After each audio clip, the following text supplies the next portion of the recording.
Final Fantasy VII is one of the most beloved Final Fantasy games of all time, and indeed one of the most beloved video games of all time, originally releasing in 1997 and then getting the complete remake treatment not too long ago. Crisis Core is a prequel to that story. It was originally released on the PlayStation Portable and you pretty much couldn't play it anywhere else. Well, it's gotten a pretty significant remaster treatment and I've been playing it, so let's check it out.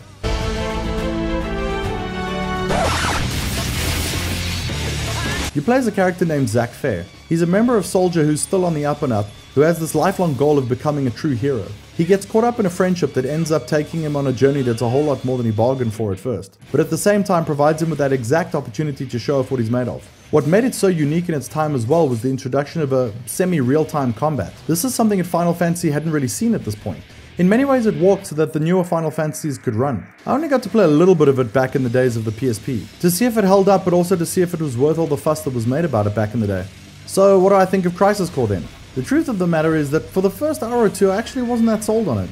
The combat felt a little bit flat and the story didn't feel like it was gripping me that hard. It made me worry that this was a game that just couldn't outgrow its handheld origins. The good news is that the more I played it, the better it got.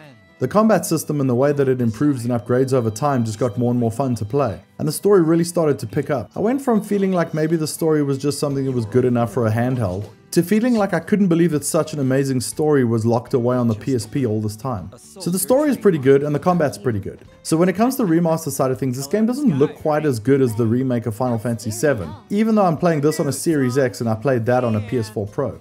But it still looks pretty good though, and it runs super smooth and it runs at a nice high crisp resolution. And everything else feels like it was pretty well reworked. So it doesn't feel like you're playing some cheap upscaled money grab.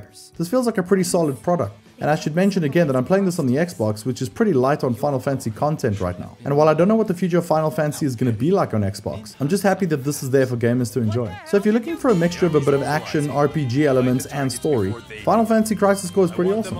If you're already a fan of Final Fantasy, I think this is a bit of a no-brainer. And if you're a fan that's only come on board with the Final Fantasy VII Remake, this will feel like a little bit of a step back. But make no mistake, it's a great addition to the whole Final Fantasy VII experience. Thanks for watching the video. We hope you enjoyed it and we'll see you next time.